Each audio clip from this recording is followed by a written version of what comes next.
সালটা 2023। I still remember how it started.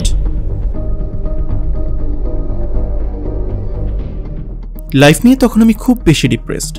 সারাদিন procrastination করে ভিডিও গেমস আর সোশ্যাল মিডিয়া ব্রাউজিং ছিল আমার প্রতিদিনের রুটিন। প্রতিদিনের মতো আমি সেদিনও ইউটিউব স্ক্রল করছিলাম। চোখ আটকে যায় একটি থাম্বনেইলের উপর, title how to take back control over your life. The title instantly caught my attention. শুরু করলাম ভিডিও দেখা। You never tell girls that you like them because you're scared of being rejected and you don't want all the people around you to see that because that would feel embarrassing. But today, you're going to learn how to get over that. My name is Hamza. I help young men go through the Jeffrey to Adonis transformation through self-improvement. Scroll down right now, click on the subscribe and the post notification button to see my next videos. এর পরপরই YouTube রিকমেন্ডেশনে আসতে থাকলো self help, motivation, productivity related videos. আর আমি একটার পর একটা ভিডিও দেখা শেষ করি। প্রতিটি ভিডিও দেখা শেষে আমার ভেতর একটা স্ট্রং সেন্স অফ মোটিভেশন কাজ করত। And just like that I was hooked. Self development consumed me. পড়া শুরু করলাম বই, দেখা শুরু করলাম self help and business related videos. ওয়েস্টার্নের হামজা থেকে শুরু করে এন্ড্রু টেট, ইন্ডিয়ার আলী আবদাল থেকে সন্দীপ মাসওয়ারি, কিংবা আমাদের আইমান সাদিক থেকে খালিদ ফারহান। দেখা শুরু করলাম প্রতিটি বিজনেস পডকাস্ট, জো রোগান থেকে শুরু করে the diary of a CEO, Raj Shamani থেকে বিয়ার বাইসেপস, কিংবা আমাদের ট্রাইনোমিয়াল থেকে 2 sense. Meditation, cold shower, journaling, visualizing থেকে শুরু করে ব্ল্যাক, ব্লু, রেড পিল বাদ রাখিনি কোনো কিছুই। মনে হতে লাগলো কিছু যেন একটা করছি। এই তো ফাইনালি ম্যাট্রিক্স থেকে বের হওয়ার একটা পথ খুঁজে পেলাম। এতদিন নিজেকে শুধুই ওয়ার্থলেস মনে হতো। আমি যে কখনো এত কনফিডেন্ট অ্যান্ড মোটিভেটেড ফিল করিনি। মনে হলো this is what my life had been missing. Everything was perfect. They changed my life.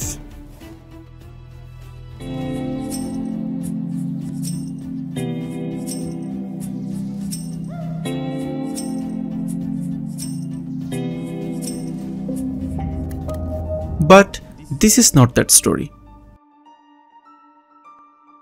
হ্যাঁ, এটা সত্যি যে সেলফ হেল্প আমার লাইফে অনেক বড় একটা ইম্প্যাক্ট ফেলেছে। There is no doubt about it. But এর মারাত্মক কিছু ট্র্যাপ আছে। যারা লাইফে সেলফ ইমপ্রুভমেন্টের মধ্যে আছেন কিংবা লাইফের যে কোনো পর্যায়ে থাকেন না কেন, এই এপিসোডটি আপনার জন্য হতে পারে এক ধরনের ওয়ার্নিং কিংবা turning point.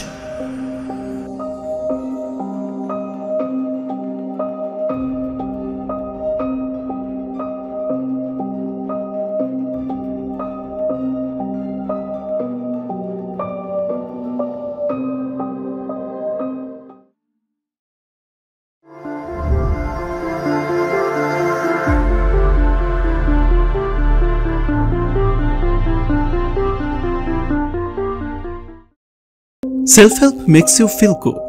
There is no doubt about it. যারা সেলফ ইমপ্রুভমেন্টের মধ্য দিয়ে গেছে তারা খুব সহজেই এটা রিলেট করতে পারবে। প্রতিটি ভিডিও, প্রতিটি লেকচার, প্রতিটি সেলফ হেল্প বইয়ের শেষ পাতা আপনাকে এনে দেবে এক অসাধারণ ফিলিংস, অন্যরকম এক ধরনের স্যাটিসফ্যাকশন। আপনার মনে হবে আপনি কিছু একটা করছেন, মনে হবে গেমের কোনো একটা লেভেল পার করছেন কিংবা কোনো একটা প্রোডাক্টিভ কিছু করছেন।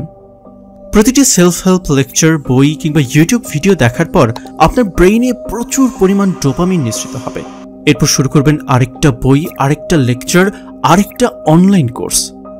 সবশেষে আপনি একটা ফেক মোটিভেশন ফিল করবেন। আপনি যদি এখনো বুঝতে না পারেন কি হচ্ছে এসব, let's take a look at the addictive side of dopamine. Self help world আপনাকে একটা ম্যাসিভ ইলিউশনের মধ্যে নিয়ে যাবে, the illusion of making progress. একটা সেলফ হেল্প বই পড়ার পর you will feel better. Business সেমিনারে অ্যাটেন্ডিং এর পর ইউ উইল ফিল বেটার। প্রতিটা সেলফ হেল্প ভিডিও শেষ করার পর ইউ উইল ফিল বেটার। আপনি ফিল করবেন আপনি কিছু একটা করছেন, প্রোডাক্টিভ কিছু একটা। এই মোটিভেশন আপনার ব্রেইনে সেটিং হয়ে গেছে।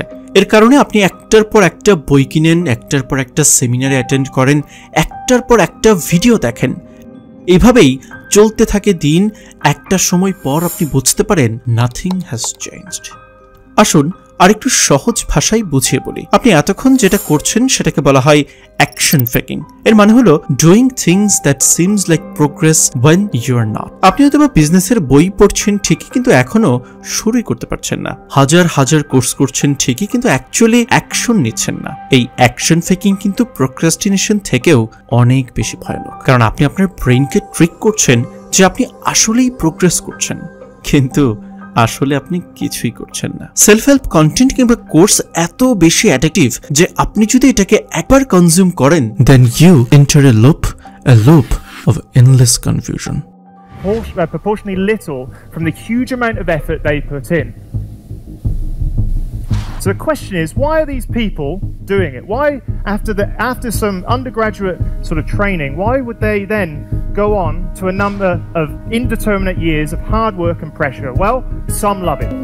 Some love it more than socializing, more than eating, and from personal experience, some like it more than taking care of their own personal hygiene. আপনি একটা জিনিস সব সময় মনে রাখবেন, hook of self improvement is equals to confused state. অথবা এভাবেও বলা যায়, addictive side of self improvement equals to the illusion of progress. আপনি যত বেশি সেলফ হেল্প কন্টেন্ট কনজিউম করবেন, ততই একটা লুপের মধ্যে চলে যেতে থাকবেন। অনেক সময় ধরে প্রোক্রাস্টিনেট করার পর ফাইনালি একটা অ্যাকশন টেকিং স্টেজে আসতে পারেন। এখন আপনার হাতে একটাই চয়েস আছে, হাসলিং। এখন আপনি প্রশ্ন করতেই পারেন, কি এই হাসলিং?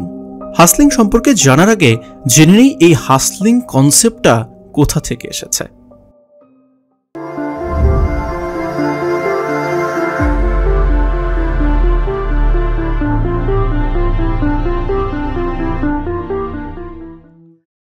হাসলিং লিখে যদি আপনি গুগল করেন, তাহলে দেখতে পারবেন working with great energy and determination towards a গোল।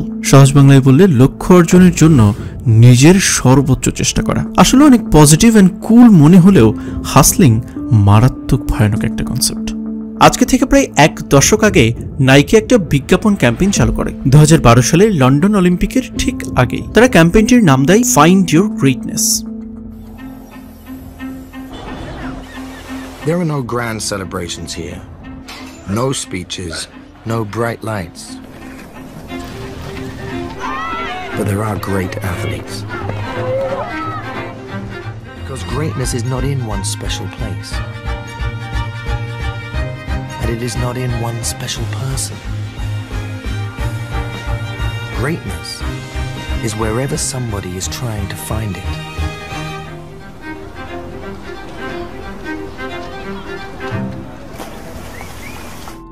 এই ক্যাম্পেইনটা ভালোই সাড়া ফেলেছিল, যেমনটা বেশিরভাগ নাইকি ক্যাম্পেইনের ক্ষেত্রেই হয়ে থাকে। তবে এবার একটা অপ্রত্যাশিত ব্যাপার ঘটে গেল।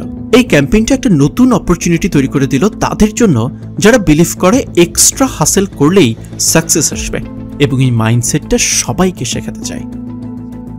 So don't ask if your dreams are crazy. Ask if they're crazy enough. নাইকির আসল বার্তাটা বিকৃত হয়ে ছড়িয়ে পড়ল চারদিকে।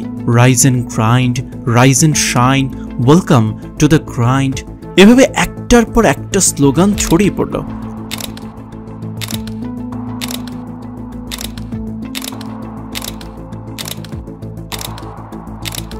আর এভাবেই এক নতুন সংস্কৃতির জন্ম নিল দ্য হাসেল কালচার, যেটাকে টক্সিক সেলফ ইমপ্রুভমেন্টও বলা হয়। ব্যাক ইন 19th সেঞ্চুরি, তখন কিন্তু এই হাসেল শব্দটা আগে এমন ছিল না। আপনি যদি 19 শতকে হাসেল শব্দটা শুনতেন, তাহলে সেটা সম্ভবত কোনো ইললিগ্যাল কাজ মনে হতো, like sex work or stealing or scam something. কিন্তু আপনি যদি 19 শতকের শেষের দিকে যান, তখন হাসেল নামটা শুধু আর জাস্ট একটা ওয়ার্ড ছিল না, বরং একটা স্ট্রং আইডিয়া হয়ে উঠেছিল। তখন এই আইডিয়াটা খুব জনপ্রিয় হতে শুরু করলো চারদিকে। Black people were responsible for their own suffering. বিশেষ করে আমেরিকার কৃষ্ণাঙ্গ সম্প্রদায়ের মধ্যে তাদেরকে সুযোগই দেওয়া হতো না, তাদের হাসেল করতে হতো, এবং এটি তাদের একমাত্র পথ ছিল। আর এই জিনিসটাই আস্তে আস্তে ছড়িয়ে পড়ে গান থেকে শুরু করে ফ্যাশন, সিনেমা, সব জায়গায়। 90-এর দশকে এই হাসলার পরিচয়কে গানে তুলে ধরেন ব্ল্যাক র্যাপাররা।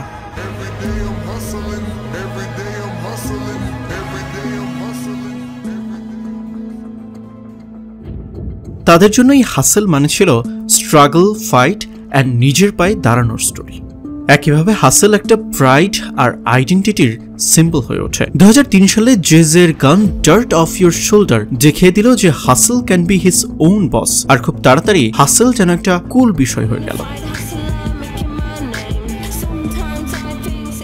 আর এটা হয়েছিল রেজিলেন্স আর সেলফ এম্পাওয়ারমেন্টের সিম্বল।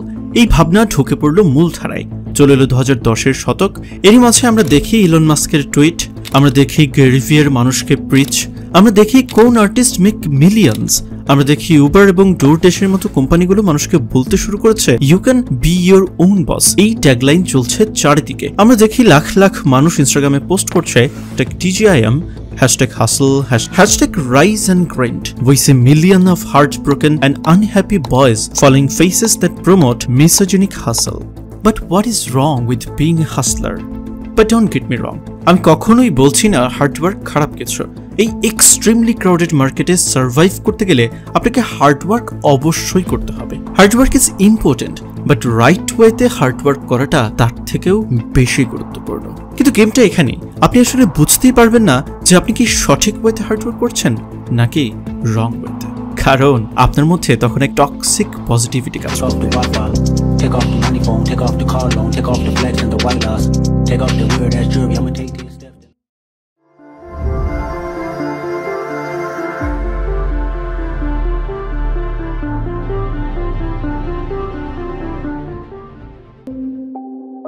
আজকাল সবাই জীবনের মানে আর ভ্যালিডেশন খুঁজছে, তাই যখন কিছু ঠিকঠাক না চলে আর নিজেকে দুর্বল, অযোগ্য, অবাঞ্ছিত লাগে, তখন মনে হয় হাসেলই হয়তোবা আমার জন্য একদম পারফেক্ট একটা সমাধান। তাই আপনিও ওই দলে যোগ দেন আর হাসেল শুরু করেন। জিমে হাসেল, কাজে হাসেল, প্রায় সব কিছুতেই আপনি শুধু হাসেল করেন। আপনি সব সময় দৌড়ে বেড়ান আর মাথার ভেতর কেউ যেন বলতে থাকে this is me, I hustle, I matter, I am important. This becomes your new identity. After all, এটাই হয়ে ওঠে আপনার নতুন পরিচয়, যেটা আপনাকে নিজেকে ভালোবাসতে শেখায়। কারণ এই হাসেল চিন্তাটাই আপনাকে বাঁচিয়েছে সেই অন্ধকার জায়গা থেকে। যদিও আপনি আসলে তেমন কোনো অগ্রগতি করছেন না, শুধু দিন রাত হাসেল করে যাচ্ছেন। সবকিছু তো এখানে ঠিকই মনে হয়, তাই না? শুধু একটাই সমস্যা, আপনি বছরের পর বছর হাসেল করেও হয়তো একই জায়গায় রয়ে যাচ্ছেন। মনে করুন আপনি একটি ফিটনেস ব্লগ শুরু করলেন। আপনি যখন একটা ফিটনেস ব্লগ শুরু করছেন, তখন দেখবেন এই একই বিষয়ে লাখ লাখ, এমনকি হয়তো বিলিয়ন সংখ্যক ব্লগ আগে থেকেই আছে, আর আপনার ব্লগটা টপে উঠে যাবে এর চান্স ঠিক এতটুকুই। আপনি হয়তো বছরের পর বছর আর্টিকেল লিখে যান, তবুও টপ 10 ফিটনেস ব্লগে উঠতে পারবেন না। আর হাসলার হিসেবে আপনাকে শেখানো হয়েছে যত কষ্টই আসুক কখনোই হার মানা যাবে না, নেভার এভার। কারণ যারা ছেড়ে দেয় তারা দুর্বল, আর আপনি তো দুর্বল নন। না হলে এই হাসলার পরিচয়ের মানেই বাকি, এই আইডেন্টিটির অর্থই বাকি। তাই যখন আপনার হাসেল কাজ করছে না, আপনি বুঝতেই পারেন না কবে থামতে হবে বা কোথায় থামতে হবে। আপনি নিজের কাজেই লেগে থাকেন আর বিশ্বাস করেন এই কাজটাই আমার জন্য, আমি এটা করার জন্যই জন্মেছি। কিন্তু আসল কথা হলো হাসেল কখনোই সাফল্যের গ্যারান্টি দেয় না। আর যেসব ভুয়া গুরুদের আপনি শোনেন তারাও দেয় না। তবু তারা বলে আপনি সফল না হওয়ার জন্য আপনি নিজেই দায়ী, কারণ আপনি যথেষ্ট হাসেল করছেন না। C the pattern? এই একই ধরনের ব্লেম গেম কিন্তু শুরু হয়েছিল 19 শতকের শেষে ব্ল্যাক কমিউনিটির হাসেল দিয়ে।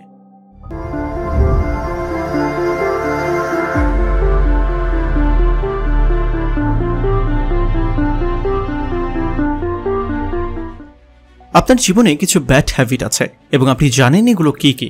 হতে পারে আপনি ভিডিও গেমস খেলেন, হতে পারে আপনি পর্নোগ্রাফিতে আসক্ত, কিংবা সোশ্যাল মিডিয়াতে সময় কাটান। আপনার জীবনে এমন কিছু বিহেভিয়ার আছে যেগুলো আপনি অপছন্দ করেন, কিন্তু এরপরও সেগুলোর উপর আপনার কোনো কন্ট্রোল নেই। এইসব কাজ আসলে আপনি করতে চান না। আপনি জানেন এগুলো আপনার সময় নষ্ট করছে, আপনি জানেন এগুলো আপনার মনের ভেতর অপরাধ বোধ তৈরি করে, তবুও আপনি থামতে পারেন না। আপনি মনে করেন এগুলো ছাড়া আপনি চলতে পারবেন না, এবং আপনি নিজের কাছে একটা সুন্দর জাস্টিফিকেশন বানিয়ে নেন। আমি তো শুধু রিল্যাক্স করার জন্য করছি। আজকে বার্গার খাচ্ছি কিন্তু কাল জিমে যাব, আজকে পর্নোগ্রাফি দেখলাম কিন্তু রাতে জার্নালিং করব। এভাবেই সেলফ ইমপ্রুভমেন্ট আপনার উইকনেসের রক্ষা কবচে পরিণত হয়। সেলফ ইমপ্রুভমেন্ট যা এক সময় আপনার ভাঙা জীবনকে গড়ে তোলবার কথা ছিল, সেটা পরিণত হয়েছে একটা কপিং মেকানিজমে। আসলে আমাদের এই উইকনেসগুলো ঢাকার জন্য একটা জাস্টিফিকেশন লাগে। আপনি কোনো বাজে কাজ তখনই করেন যখন আপনি মনে করেন আপনি সেটা ডিজার্ভ করেন। আর সেলফ ইমপ্রুভমেন্ট এমন একটা জিনিস যেটা দিয়ে আপনি নিজের উইকনেসকে জাস্টিফাই করতে শিখে যান। আপনি ভাবেন আজকে তো আমি পর্নোগ্রাফি দেখেছি, বাট ইটস ওকে বিকজ রাতে তো আমি জার্নালিং করব। অথবা আমি আজকে বার্গার খাচ্ছি কারণ আমি তো কালকে জিমে যাব, সো ইটস ফাইন। আসলে আপনি সেলফ ইমপ্রুভমেন্টকে ব্যবহার করছেন জাস্ট জাস্টিফিকেশন হিসেবে, যেন আপনার ভাইসেসগুলোকে ছাড়তে না পারেন। ফলাফল হিসেবে আপনার জীবনে দুইটা ফোর্স তৈরি হয়, good force and bad force. এবং মজার বিষয় হলো এই দুইটি ফোর্স একে অপরকে ব্যালেন্স করে ফেলে। আপনি নিচেও নামছেন না, উপরের দিকে উঠছেন না, এক জায়গায় স্টাক হয়ে আছেন। এখন আপনি ভাবতে পারেন, ওয়েল দেন এখন তাহলে আমার কি করা উচিত? তার আগে জেনে নেই এই ইন্ডাস্ট্রি সম্পর্কে। এই সেলফ হেল্প আসক্তির পেছনে আছে আরও একটা অন্ধকার সত্য। কারণ আপনি যতবার নতুন কিছু কিনছেন, যতবার নতুন করে মোটিভেশনের পেছনে ছুটছেন, কারো না কারো লাভ হচ্ছে, কেউ একজন জিতছে। Question is who?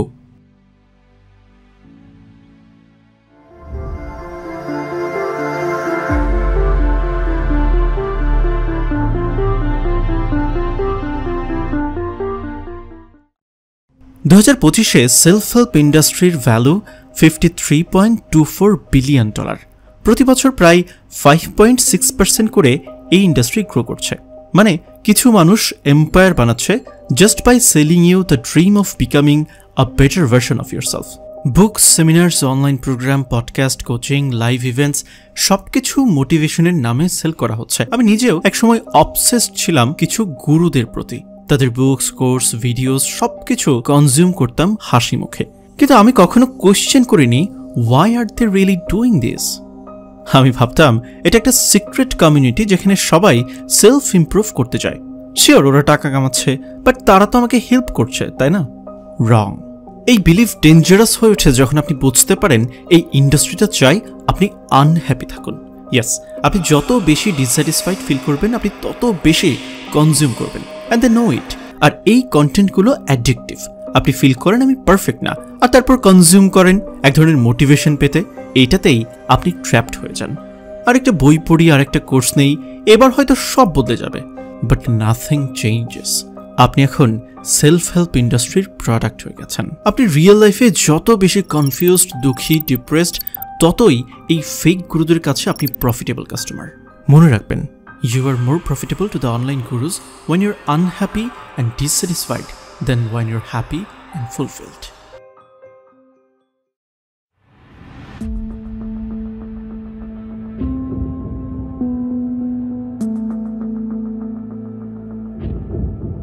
আপনার প্রতিটা সেলফ হেল্প বুক পড়ার দরকার নেই প্রতিটা অনলাইন কোর্স করার, অথবা প্রতিটা সেলফ হেল্প কন্টেন্ট কিংবা প্রতিটা বিজনেস পডকাস্ট শোনারও দরকার নেই।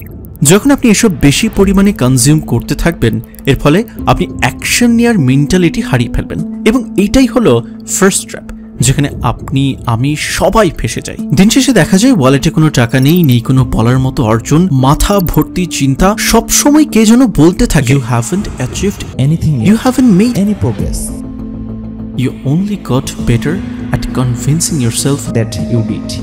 আপনি চাইলে মেডিটেশন করতে পারেন, জার্নালিং করতেও পারেন, কিন্তু আসল পরিবর্তনটা আসে মিনিংফুল ওয়ার্ক থেকে। তাই সেলফ ইমপ্রুভমেন্ট ও ভুল ডিরেকশনে হাসিল বাদ দিন, আর মিনিংফুল ওয়ার্ক বেছে নিন। এমন একটা গোল নিন যেটা আপনার জীবনে সত্যিকার অর্থে ভ্যালু আনে। নিজেকে প্রশ্ন করুন, how can I become the most optimal perfect worker for my goal. Self improvement নিজেই একটা র্যাবিট হোল। এটা আপনাকে এমন একটা মিথ্যে অনুভূতি দেয় যে আপনি কিছু ঠিক করছেন, but unless you have a purpose, a vision, a goal, সবই বৃথা।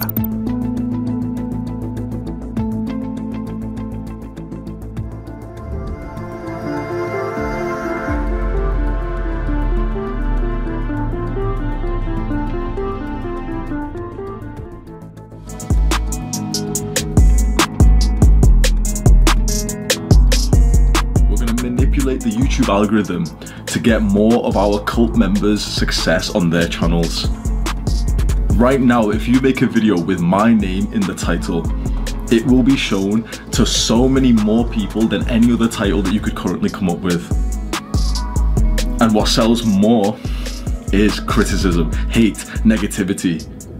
So if you disagree, there's got to be something that you disagree with the advice that I gave out. There's got to be something that you disagree, that you're so certain that I'm wrong. Make the video. Make the video. Hamza was wrong. Hamza is wrong about X. your video will blow the fuck up. I promise you. You can literally just search the people who've made videos about me. Every single one of them gets at least a few thousand views.